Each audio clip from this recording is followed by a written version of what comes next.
خوف، بھوک، اولاد، جان، یہ سب امتحان لے گا، لیکن پہلا مرحلہ یہ ہے کہ اس کے بعد تمہیں اس سے زیادہ دے گا اور اتنا دے گا تم بھول جاؤ گے اپنی پریشانی. مگر یہ آج کا عنوان نہیں، آج کا عنوان ہے کہ اللہ امتحان لے رہا. بیچ امتحان میں بھی اللہ اپنے امتحان کو واپس لے سکتا اگر تم تین میں سے کوئی ایک کام کرو. میں اپنے اس جملے مجلس میں بدل کے بیان کرتا ہوں کہ تین چیزیں اللہ نے ہمیں ایسی دی ہیں جو تقدیر کو بدل دیتی ہیں. جب اللہ نے کائنات بنائی تھی اسی وقت سب کی تقدیر لکھ دی تھی. پہلے دن تقدیر کے اندر روز اول سے جو چیز آ گئی، لیکن تین تحفے اللہ نے ہم کو دیے اور اتنی طاقت کے ساتھ یہ تین تحفے دیے کہ جملہ یہ آیا کہ ان تین تحفوں میں اتنی طاقت ہے کہ اللہ کے لکھے ہوئے کو ہی بدل سکتے ہیں. ایک عجیب عقیدہ یہودیوں کا، قرآن نے اس کا تذکرہ کر کے اس کی مذمت کی. قالت الیہود، یہود کہتے ہیں کہ اللہ کے ہاتھ مبسوطتان، بندھے ہوئے، اللہ کے ہاتھ بندھے ہوئے رسی. کیوں؟ کیا مطلب اس کا؟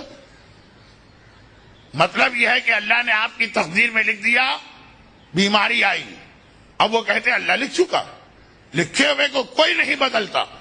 جیسے میں نے سنا ہے، اب تک پروردگار نے مجھے محفوظ رکھا، ہر ایک کو محفوظ رکھے، وہ یہ ہے کہ سنا یہ کہ جج جب کسی کی پھانسی کا حکم دیتا ہے تو قلم توڑ دیتا.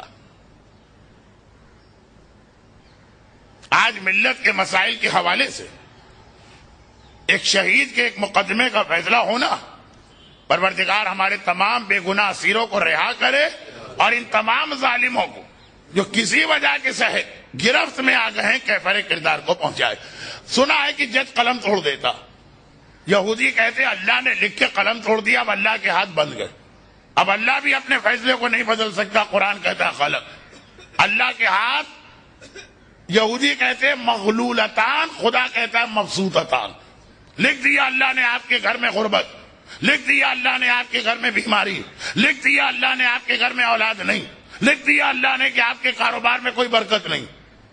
آپ اللہ کے لکھے ہوئے کو بدلوا سکتے ہیں اپنی طاقت کے ذریعے. تین باتیں اس میں بتائیں. سب سے پہلی چیز، کیونکہ اصل چیز تیسری، تو پہلی دو باتیں میں بہت جلدی جلدی بیان کر رہا ہوں، میں بیان کرتا بھی نہیں. لیکن ابھی اسلام آباد میں جملہ پڑھ کے آیا تھا، بعد مجلس بزرگوں نے کہا کہ نہیں مولانا مکمل کیجیے. آدھی بات چھوڑ دی ہے تو ہمارے ذہن میں ایک تجسس آیا. بہت مختصر پہلی دو باتیں جو اصل موضوع نہیں، اور تیسری بات جو 2 دن سے بات چل بھی رہی ہے اس کو آگے بڑھا کے کل اس کا اصل پیغام پہنچانا. پہلی بات، باب الحوائج امام موسی کاظم علیہ الصلوۃ والسلام کی حدیث. یہ ان معصومین میں سے ایک ہیں جن کا نام بہت لیا جاتا ہے، جن کے مسائل پر رویا جاتا، ان کی حدیثیں کسی کو یاد نہیں. مومن کے پاس اتنا وقت نہیں ہے کہ اپنے اتنے اہم معصوم کے فرمان پہ غور کرے. تو کل بھی میں نے ایک حدیث پڑھی، آج بھی یہی فریاد میری اپنے چوتھے امام کے حوالے سے کہ سب سے زیادہ چوتھے امام کا نام، سب سے زیادہ چوتھے امام کے مسائل پر آنسو. کربلا والوں کو ہم 10 دن یاد کرتے، 11 محرم سے آخری تاریخ تک اسیران کربلا کا ماتم. چوتھے امام کی حدیثیں کتنے لوگوں کو یاد؟ تو آج انشاءاللہ قومی مرکز کی مجلس کا اصل عنوان چوتھے امام ہی کی ایک حدیث بنے گی. فی الحال دوسرے معصوم اور مظلوم امام کی حدیث سنی. امام فرماتے ہیں، میں نے کہا میں مسائل کے حوالے سے بات نہیں کر رہا ہوں، الحمدللہ اسیر بغداد باب الحوائج کے شہادت کی مجلسیں خصوصاً پنجاب میں اب بڑے زور و شور سے ہونے لگیں، مگر ان کے فضائل، ان کے فرمان، ان کے احکام، ایک حدیث کل آئی، ایک حدیث آج سنی. امام فرماتے بنی اسرائیل میں ایک جوڑا تھا اور اللہ نے اس نوجوان جوڑے کو ایک خصوصی نعمت سے نوازا تھا. وہی جو کل رات کی جامعہ کی مجلس میں مختصر ایک جملہ آ گیا، یہاں بھی مختصر ہی رہے گا. اور وہ خصوصی نعمت یہ تھی، شوہر اور بیوی ایک مزاج کے ہوں یہ بہت کم ہوتا. خدا معلوم بزرگوں کی عقل میں کیا پتھر پڑ جاتے ہیں جب وہ اپنی اولاد کے لیے شادی کے رشتے طے کرتے ہیں. غور ہی نہیں کرتے کہ ہم بیٹے کے لیے جو بیٹی لا رہے ہیں یہ اس کے لیے مناسب ہے کہ نہیں ہے.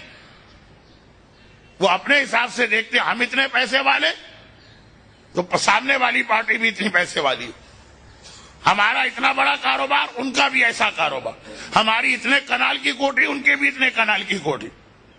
تم شادی نہیں کر رہے ہو سامنے والے سے، تمہارا بیٹا شادی کر رہا، اس کی ضروریات کو دیکھو۔ بیٹی کی شادی کر رہے ہو، بیٹی کی ضروریات کو دیکھو، جس کو انگریزی میں کہتے ہیں مس میچنگ۔ انٹرنیٹ پہ کتنی سائٹ کھلی ہے میچ میکنگ کی، مس میچنگ، جس کا سب سے بڑا نقصان یہ ہے کہ بیٹا دیندار ہے، بہو جو ہے بے دین، بیٹی دیندار ہے، داماد بے دین۔ قرآن کہتا ہے کہ طیبون للطیبات، پاک کے لیے پاک ہونا چاہیے۔ اللہ نے اس جوڑے کو، جس کا واقعہ ساتواں امام بیان کر رہا ہے، یہ خصوصی نعمت دی کہ جتنا شوہر دیندار اتنی بیوی دیندار، بلکہ شوہر سے بھی ایک قدم آگے۔ بس اگر یہ ہو جائے نا تو ہزاروں مشکلات آسان ہو جائیں، ورنہ تو ایک ایک مرحلے پہ آپ کو گھر میں ایک جہاد کرنا پڑے گا۔ داڑھی رکھنے سے لے کے، نماز پڑھنے سے لے کے، ڈش نہ لگوانے سے لے کے، بے حجابی نہ کروانے سے لے کے، گانے بند کروانے سے لے کے، رزق حرام روکنے تک، ہر قدم پہ بیوی سے لڑنا پڑے گا، یا الٹا مسئلہ بیوی کو شوہر سے۔ تو اب یہ ان کو ایک اللہ کی خصوصی نعمت تھی، اور اللہ نے ان کا ایک خصوصی امتحان بھی لیا، اور وہ یہ کہ اتنے دیندار، پابند شریعت، گھر میں فاقے ہیں، محنت میں کمی نہیں کرتا۔ معذرت کے ساتھ بعض دیندار نوجوانوں کا طریقہ یہ کہ اپنی دینداری کو اپنی کاہلی کے لیے دلیل بناتے ہیں، روزی کے لیے کوشش نہیں کرتے، ہاتھ پاؤں توڑ کے بیٹھے ہوئے ہیں، اور دیندار بہت۔ یہ دینداری اسلام کو نہیں چاہیے۔ ان اللہ یبغض الکسلان، اللہ بغض رکھتا ہے کاہل آدمی سے۔ اب شوہر سارا دن کوشش کر رہا، ہاں کوشش کا یہ مطلب نہیں ہے کہ اپنی بیوی کو ننگے کپڑے پہنا کے جاب کے لیے بھیج دے، خود کوشش کر رہا، لیکن باہر نتیجہ نہیں نکل رہا۔ البتہ وہ دعا کر رہا ہے، دعا میں وہ کوئی کمی نہیں کرتا۔ 2 مہینے 4 مہینے سال بھر آدمی دعا کرے، دعا کا نتیجہ نہ نکلے، یہ دعا کو پھاڑ کے راوی کے دریا میں پھینک آئے گا، پتہ نہیں اس میں پانی ہے کہ نہیں۔ لیکن خلاصہ یہ 4-6 مہینے دعا کا نتیجہ نہ نکلے، ہمارے خیال میں دعا بیکار۔ میں نے ایک جملہ 10 سال پہلے کہا، بعض مومنین دعا کا اتنے جلدی نتیجہ چاہتے ہیں کہ اتنے جلدی نتیجہ دوا کا بھی نہیں نکلتا، آپ ٹیبلٹ کھائیے، اتنے جلدی نتیجہ صرف پستول کی گولی کا نکلتا۔ ادھر ہم نے دعا پڑھی، ادھر مسئلہ حل۔ اس نے یہ طریقہ اختیار نہیں کیا، تینوں چیزیں رکھی، اپنی دینداری میں کمی نہ آنے دی، اپنی کوشش میں کمی نہ آنے دی، دعا میں کمی نہ آنے دی۔ ایک رات کو سویا، دیکھا آسمان سے اتر کے ایک فرشتہ آ رہا، خواب میں اس سے کہتا لیکن آپ خواب کی تفصیل سنیں گے، اور جب یہ سنیں گے کہ یہ واقعہ امام سنا رہے ہیں تو بالکل سچا خواب۔ ہر خواب تو سچا بھی نہیں ہوتا۔ فرشتے نے آ کر کہا کہ اے نوجوان، اللہ نے روز ازل سے تیری تقدیر میں فاقے لکھے تھے، مصلحت تھی اللہ کی کہ ساری زندگی تجھے فاقے کرنا، مگر تو نے اتنی دعا مانگی، اتنی دعا مانگی، اتنی دعا مانگی۔ ضمناً تیسری چیز ابھی سے آگے، تقدیر بدلنے والی چیز، اتنی دعا مانگی کہ اللہ نے تیری تقدیر بدل دی، پوری نہیں آدھی، اور وہ یہ ہے کہ اب تیری زندگی کے جتنے سال باقی ہیں، لکھا تو یہ تھا کہ اتنے سال بھی تیرے گھر میں فاقے ہوں، تیری دعا کی طاقت کی وجہ سے اب اس میں آدھا تو وہی رہے گا جو اللہ نے لکھا، آدھی زندگی تیری خوشحالی کی۔ اب یہ اگلا جملہ روایت کا نہیں ہے، یہ بات سمجھانے کے لیے کہہ رہا ہوں۔ یہ مثلاً تیری زندگی کے 30 سال اب باقی، 15 سال تو وہی ہوگا جو روز ازل اللہ نے لکھ دیا، باقی 15 سال تیرے گھر میں دولت ہی دولت، اور اختیار اور چوائس تجھے دیا، چاہے پہلے دولت لے لے پھر غربت، چاہے پہلے غربت لے لے پھر دولت۔ فرشتہ آ رہا ہے، حکم خدا لے کے آ رہا ہے، اختیار دے رہا۔ اس نے کہا کہ یہ مسئلہ میرے اکیلے کا نہیں، زندگی جو گزارنا ہے بیوی میرے ساتھ ہے، اس سے مشورہ لوں گا، مشورہ لے، کل رات کو میں پھر آؤں گا۔ بعض خواب بھی وحی الہی کا ایک حصہ ہوتے ہیں، آنکھ کھل گئی۔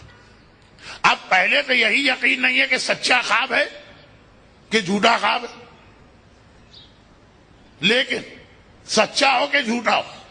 کہا کہ اگر یہ سچا ہے اور کل فرشتہ آیا تو سوال کا جواب مانگے گا, بحث کر لو. شوہر بیوی سر جوڑ کے بیٹھے, سارا دن ڈسکشن میں نکل گئے. کبھی دل کہتا کہ ابھی پیسے لے لو, بعد میں غربت. پیسے کا مزہ جوانی میں. اب آپ کے پاس پیسے آ گئے, آپ کو بہترین کھانے کھانا, جوانے تو کھا سکیں گے. بڑھاپے میں اگر پیسے آئے, بہترین کھانا کھانا ہے, سامنے رکھا ہے, کھا نہیں سکتے.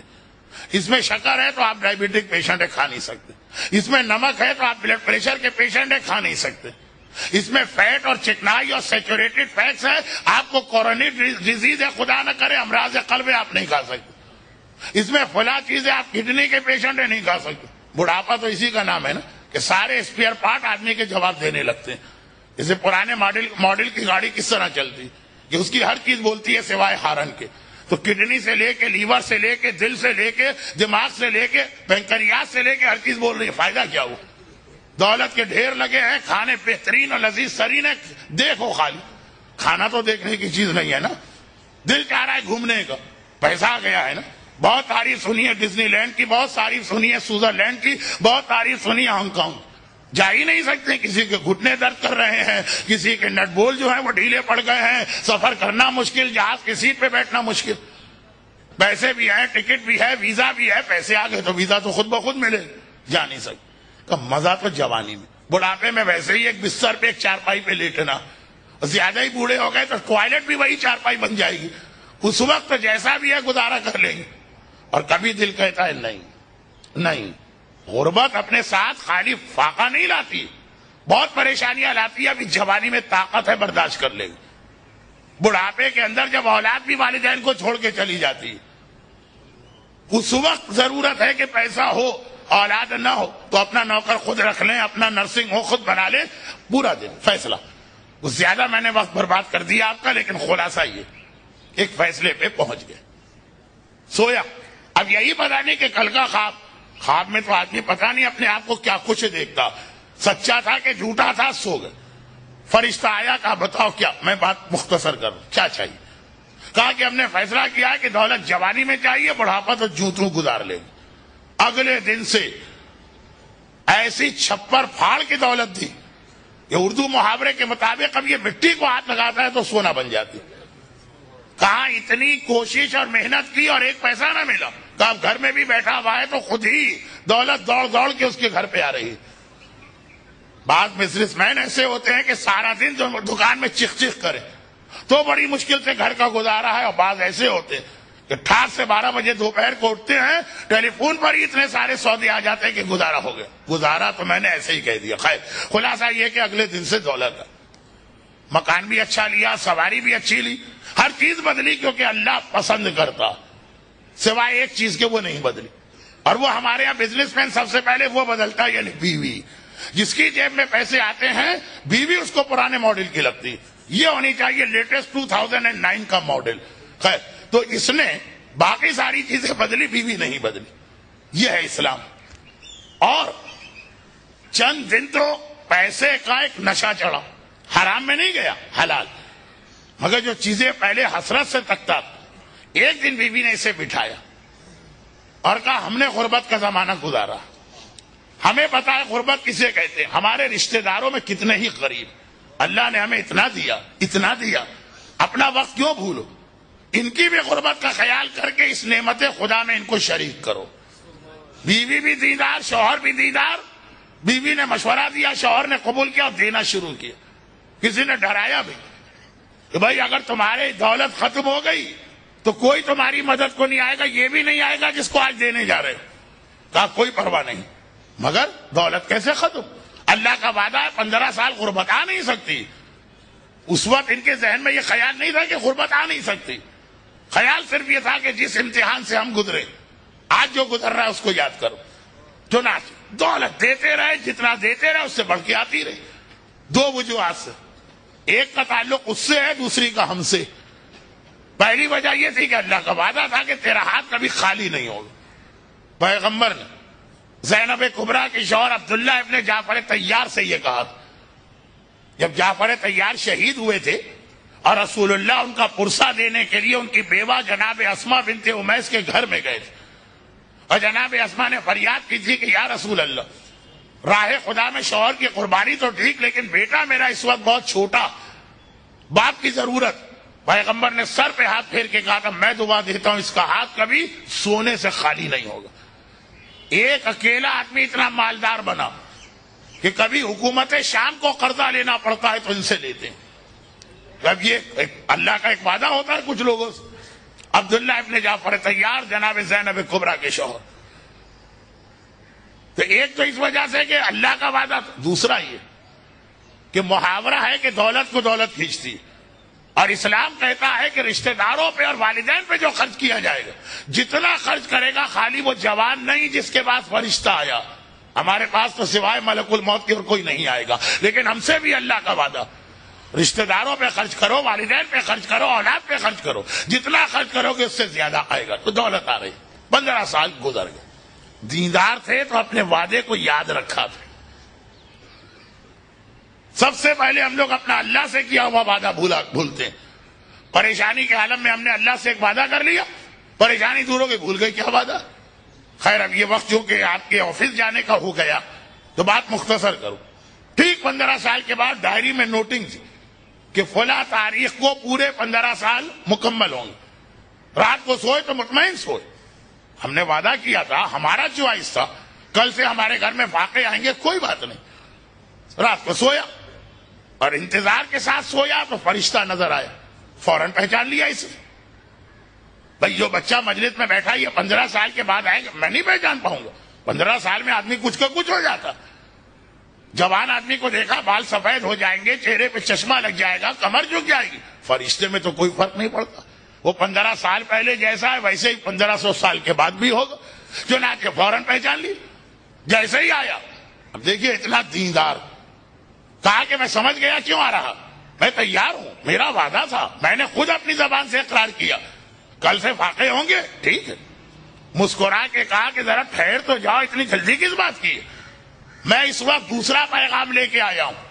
اللہ نے روز ازل سے تمہاری تقدیر میں لکھا کہ مرتے دم تک فاقے ہوں گے، تمہاری دعا کی وجہ سے آدھی تقدیر بدلی۔ بھئی یہ دعا کی طاقت یہاں جواب دے گی، مگر پھر جو تم نے ایک نیکی کی ہے کہ رشتہ داروں کو بھی یاد رکھا ہے، یہ صلہ رحمی کی وجہ سے اللہ نے اس تقدیر کو بھی بدل دیا جو دعا کی مدد سے نہ بدل پائی۔ اب مرتے دم تک تمہارے گھر میں اتنی ہی دولت رہے گی، کیونکہ تم نے اتنی بڑی نیکی کی ہے، اتنی بڑی نیکی کی ہے جو تقدیر الہی کو بدل دیتی۔ صلہ رحمی۔